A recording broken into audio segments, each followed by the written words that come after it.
Okay. My name's Noah Gray. I'm the Chief Communications Officer for DC Fire and EMS. Behind me I have Acting Fire Chief Andre Edwards, who's going to brief alongside of our district partners, and then we'll take your questions. Good morning, everyone. This morning at approximately 8:35, DC Fire and EMS was dispatched for an apartment fire here in the 1200 block of M Street Northwest. When units arrived, they were able to locate a fire in the 8th floor. They were able to attack the fire. With that, they have one citizen who succumbed to their injuries, and we have 3 others that were transported to the local hospitals for evaluation. We also had a firefighter who called for a mayday. The firefighter currently is doing fine and was also transported to hospital for evaluation. As of now, the fire is still currently under investigation for the cause, and we are working with our district partners to go ahead and make sure we can assist all of the citizens here on the scene. I'm going to pass it over to Director Hines of the Department of Aging. Thank you, Assistant Chief. So good morning, Sharon P.W. Hines, Director for the District's Department of Aging and Community Living. We are here on site with our sister agency partners, providing support to our seniors. Claridge is a senior building. We are also serving as a community dining site for our residents. As far as reunification for our residents, because those who had to be evacuated may have left their cell phone devices in their units, Department of Human Services is on site for reunification for any family, friends, community that are interested in reaching out to their loved ones. Our hearts go out to all who are impacted today by this fire, and I thank all of our agency partners who are here standing and supporting the senior residents of the District of Columbia. All right. We'll open up. Does anyone have any questions at this time? What makes this building is massive? What makes this building and fighting fires here difficult from any other building? So one of the issues or concerns that we have with a building of this size, we have a 10-story apartment building.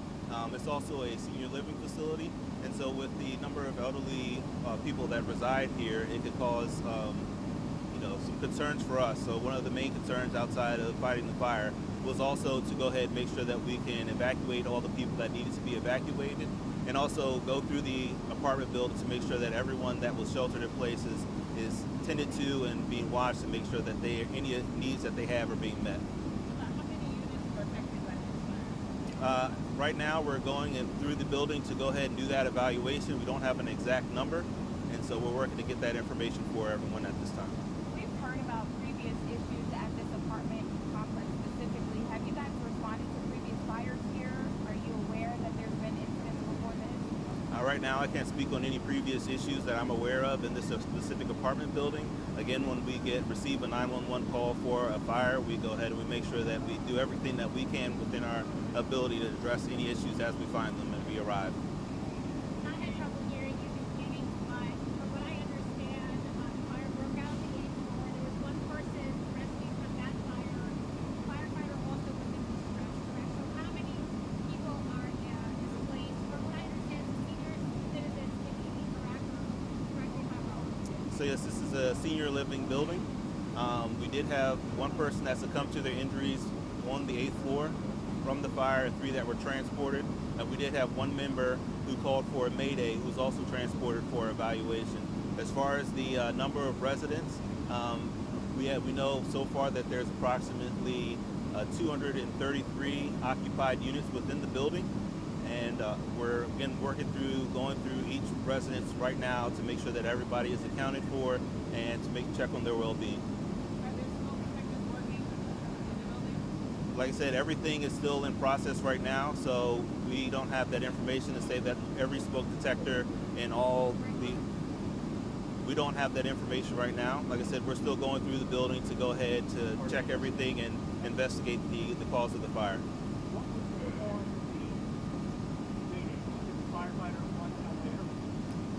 The firefighter experienced an emergency, and typical for us to go ahead whenever there is any type of emergency that we go ahead and we call a Mayday to go ahead and gather the resources.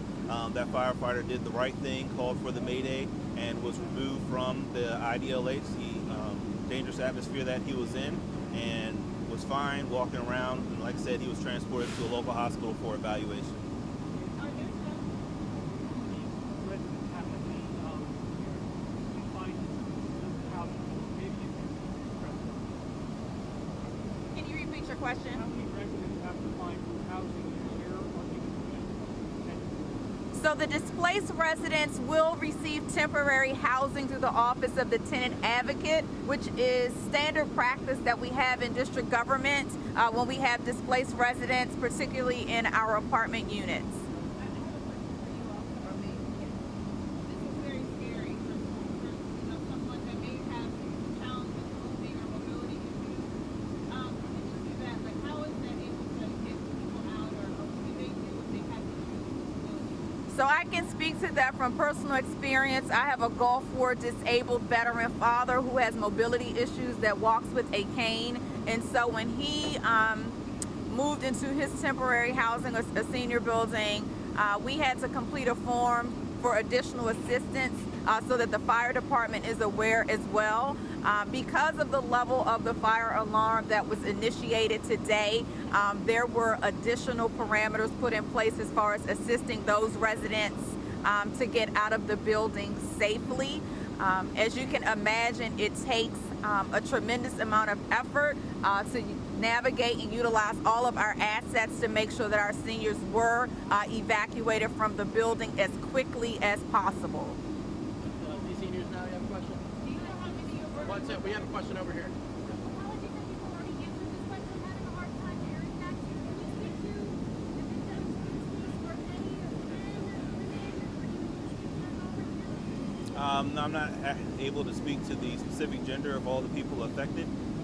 Like I said, we had one person who succumbed to their injuries on the fire floor, and 3 other people who were transported to local hospitals for evaluation, as well as one firefighter who was transported to a local hospital for evaluation as well. this firefighter has been with DC Fire a long time? I don't have the specifics on the time on the job. The firefighter is an experienced firefighter, and like I said, he did the right thing calling for the Mayday because he felt that he was in a situation that was dangerous to them at the time. And the person who died was in that apartment where the fire started? Yes. Is everyone displaced, or is there a certain part of the unit that are like without power or water?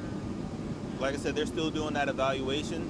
We can tell you that the people from the 8th floor, 9th floor, 10th floor were removed from their residence to go ahead and place them into the community room to make sure that they didn't have any issues with smoke inhalation. And then we have a number of people on the lower floors that are still sheltering in place. We're still doing our going through each apartment to check on everybody to make sure that everything is fine. And from there, we'll be able to have a more concrete number of how many displacements after the evaluations have been taken care of. We'll do one more question. Anyone? All right, we'll make sure we provide you with updates as we get them, and we appreciate you being here and your time. Thanks so much. Thank you.